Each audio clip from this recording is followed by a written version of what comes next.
All right, for Flexy Not Bendy number 14, we're going to step away once again from our hip mobility flow that we're working on to give you something to work on the side for spinal segmentation. So that just means we're working mobility of the spine in segments. So in the end, the intent is to be able to control vertebrae by vertebrae your spine as if it is that moving spinal wave, okay, which is really a segmented cat-cow, right? That drill that I absolutely dislike. And so heads up, you're gonna hate this one too, because segmentation is excruciating, and it's not excruciating because it's painful. That's not why. It's because it's gonna feel like a bad dream, like you're trying to move the part that you're wanting to move, or that you think you're moving that part that you're thinking you're moving. But what will happen very often for most people is that that part of the spine that you want to or you think you're moving is either not moving at all, and or a whole different segment of the spine is going to move, especially your head, especially your lumbar spine. Now, if you were to have a segment of your spine, very often our mid back or a lumbar spine that has more mobility than another. Again, the whole point of this month is to try to get a even matching flexibility, mobility, and strength. Okay, so why do we even need this? It's because it's connected to our pelvis and or our hips. So we had stepped away from the hip mobility drills in order to work on our glute flexibility so that we take out that restricting factor. So again, for the purpose of our hip mobility drills, we want to try to take away the factor of spinal mobilization or flexible capabilities through the spine, which will limit us in our hip flexibility, right? I mean, you get the point now, you get the drill that everything is related. So when I say you could do these things on the side, I mean, if you did all the stuff that I say you could just do it on the side, do it on the daily, I mean, it would be like a full day. So what I really mean by that is you're going to pick your focus, right? You're going to pick which area you feel most restricted in, that you feel will give you the most rewards after you loosen that area up or increase the mobilization up, and then therefore you're able to add the strength to it as well. What area is going to give you the most benefits? So that depends on what it is that you're doing, right? Because the number one thing is we want to be able to do whatever we want to be able to do. So if it's a specific activity that you work on, that's a big passion, or that's a big part of your physical activity, and you want to be able to get better in that area, then that's how you would decide. If you're just feeling overall just inability, tiredness, stiffness, all around, then all of it would be beneficial. So just pick one, concentrate on that for about 3 weeks to a month to start. When you feel that area improving, then you could focus on doing daily drills or near daily drills for another area. Okay, so oh my gosh, you're gonna hate this. I know, I'm dreading it. So there's gonna be a few posts, because today I'm just going to do fixate on our lumbar spine. Okay, so that means, and that's probably the easier, because people tend to be mobile and in the scheme of things that would mean over mobile, right, in one area versus another. And it's very common for you to be more mobile in the lumbar spine than your thoracic spine. Okay, so, and don't worry that it's excruciating and that it looks funny. Doesn't matter. Okay, we're gonna deal with it.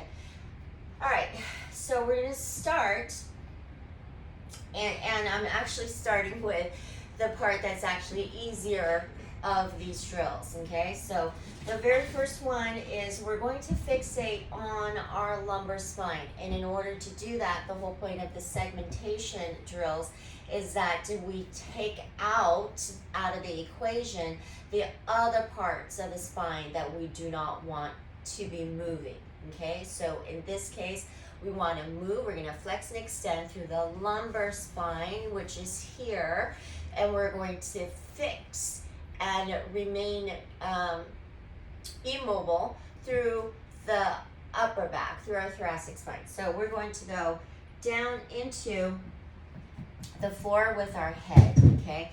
And I told you it's going to look awkward. Don't worry about it. Just try it. So once your head is on the floor, you're going to take your hands and clasp it around your head. So you're basically going to take a hold of your head like this, and you're going to give a gentle pull on it. And the most important part in order to take our upper back out of the equation is to protract those shoulders. Okay, so you're really going to round the shoulders, meaning your shoulder blades are going to come apart. All right, they're lovers that are upset with each other. They're going to pull apart from each other as much as possible, and that rounded portion of your head through the thoracic spine is going to remain fixed, and that's going to allow us to focus just on that lumbar spine. So get down here, make sure your fingers are interlaced, and push into those hands and round those shoulders. So your hip position will be about in line with your knees, okay? So once you're there, you're gonna lock that upper spine, and then you're going to first drop through that lumbar spine, just the lumbar spine, okay? So you start out neutral, then you're going to drop. I know, I got my chin like jammed into my chest, so it sounds funny. Now, after that, and again, you might, if you record yourself, I have no idea how I look doing this because I haven't recorded myself yet, but I will after this. Once you've dropped into that, you know, be in that position. Once you've dropped into that, then you're going to push up against that same area. Okay, so you're gonna flex and extend, and you only need to do this, you know, like 30 seconds per each position, and then maybe do it twice since we're only doing this one drill. Okay, so that just means about 2 minutes. All right, don't overthink it, but do make sure that your upper spine is, your shoulders are protracted. Okay, so here we go. We're going to drop.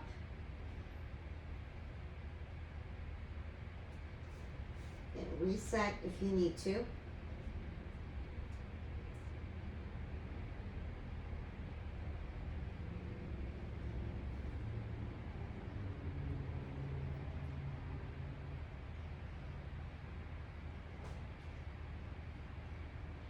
Now when you're coming up, oh hi Clone. Now when you're coming up, okay, when you're flexing that lumbar spine, see what happens if I'm in quadruped and I try to flex my lumbar spine, my thoracic spine will definitely try to come into play. That's why we take it out of the equation and try to learn how to focus on different segments of the spine.